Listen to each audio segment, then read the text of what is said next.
Question number 11 यहाँ पे एक बिजनेस है जिसका कैपिटल एम्प्लॉयड 5 लाख रुपए दिया हुआ है और 5 सालों का प्रॉफिट 2010 का 40,000, 2011 का 50,000, 2012 का 55,000, 2013 का 70,000, 2014 का 85,000 रुपए दिया हुआ है।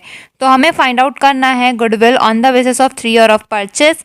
सुपर प्रॉफिट मेथड से हमें गुडविल फाइंड आउट करना है और 3 सालों के परचेस ईयर के लिए, और नॉर्मल रेट ऑफ रिटर्न दिया हुआ है 10%। तो इसका सॉल्यूशन होगा, सबसे पहले हम नॉर्मल प्रॉफिट कैलकुलेट कर लेंगे। नॉर्मल प्रॉफिट का फॉर्मूला होता है capital employed into normal rate of return divide by 100। Capital employed question में दिया हुआ था 5 लाख का, रेट दिया हुआ था 10%, डिवाइड करेंगे 100 से तो 50,000 का हमारा नॉर्मल प्रॉफिट आ जाएगा।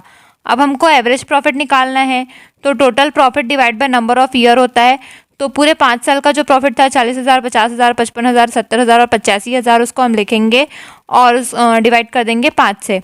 तो जब इसको टोटल करेंगे तो आएगा 3 लाख। 3 लाख को डिवाइड करेंगे 5 से तो आ जाएगा 60,000। ये हमारा एवरेज प्रॉफिट होगा। इसके बाद सुपर प्रॉफिट का फॉर्मूला होता है average profit minus normal profit. Average profit हमारा 60,000 है और नॉर्मल प्रॉफिट हमारा 50,000 है, माइनस करेंगे तो आ जाएगा 10,000 रुपये सुपर प्रॉफिट। अब हम गुडविल कैलकुलेट करेंगे, तो गुडविल का फॉर्मूला होता है super profit into number of purchase year. तो सुपर प्रॉफिट हमारा 10,000 है और परचेस ईयर 3 दिया हुआ था, 3 साल, तो 3 से इंटू करेंगे तो 30,000 रुपये हमारा गुडविल आ जाएगा, जो कि हमारा आंसर होगा।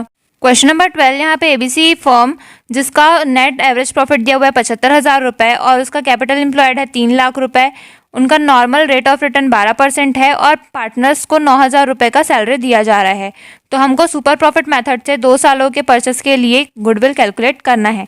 तो इसका सॉल्यूशन होगा, सबसे पहले हम नॉर्मल प्रॉफिट कैलकुलेट करेंगे। तो इसका फॉर्मूला होगा capital employed into normal rate of return divide by 100। Capital employed 3 lakh का था, इंटू नॉर्मल रेट जो था वो 12% का था, तो 3 लाख इंटू 12 डिवाइड बाय 100 करेंगे तो 36,000 का हमारा नॉर्मल प्रॉफिट आएगा। अब एवरेज प्रॉफिट हमको निकालना है, तो एवरेज प्रॉफिट हमारा दिया हुआ था 75,000, लेकिन उसमें से हमको 9,000 का पार्टनर्स को सैलरी भी देना था, तो वो अपन माइनस करेंगे तो आ जाएगा 66,000। सुपर प्रॉफिट का फॉर्मूला होता है average profit minus normal profit. Average profit हमारा था 66,000 का, उसमें से हम नॉर्मल प्रॉफिट 36,000 का माइनस करेंगे तो 30,000 रुपये हमारा सुपर प्रॉफिट आएगा। अब हमको गुडविल कैलकुलेट करना है, जिसका फॉर्मूला होता है super profit into number of purchase year. तो सुपर प्रॉफिट हमारा 30,000 का था, 30,000 इंटू 2 करेंगे तो हमारा 60,000 रुपये गुडविल आएगा, जो कि हमारा आंसर होगा। क्वेश्चन नंबर 12 बी, यहाँ पे एक फर्म है जिसका नेट एवरेज प्रॉफिट दिया हुआ है 68,000, कैपिटल एम्प्लॉयड उसका है 3,50,000 और नॉर्मल रेट ऑफ रिटर्न है 12%। 8,000 रुपये हमें साझेदारों को यानी कि पार्टनर्स को सैलरी के रूप में देना है और सुपर प्रॉफिट मेथड से 2 सालों के क्रय के लिए हमको गुडविल कैलकुलेट करना है। तो इसका सॉल्यूशन होगा, सबसे पहले हम एवरेज प्रॉफिट निकालेंगे। तो हमारा नेट एवरेज प्रॉफिट दिया हुआ था 68,000, लेकिन उसमें से हमको पार्टनर्स को सैलरी भी देना था 8,000 का, तो 8,000 इसमें से माइनस करेंगे तो 60,000 का एवरेज प्रॉफिट आएगा। फिर नॉर्मल प्रॉफिट कैलकुलेट करना है, इसका फॉर्मूला होता है capital employed into rate divide by 100। तो कैपिटल एम्प्लॉयड था 3,50,000 का और रेट था 12%, तो 3,50,000 का 12% निकालेंगे तो आ जाएगा 42,000 रुपीज़। अब हमको सुपर प्रॉफिट निकालना है, जिसका फॉर्मूला होता है average profit minus normal profit.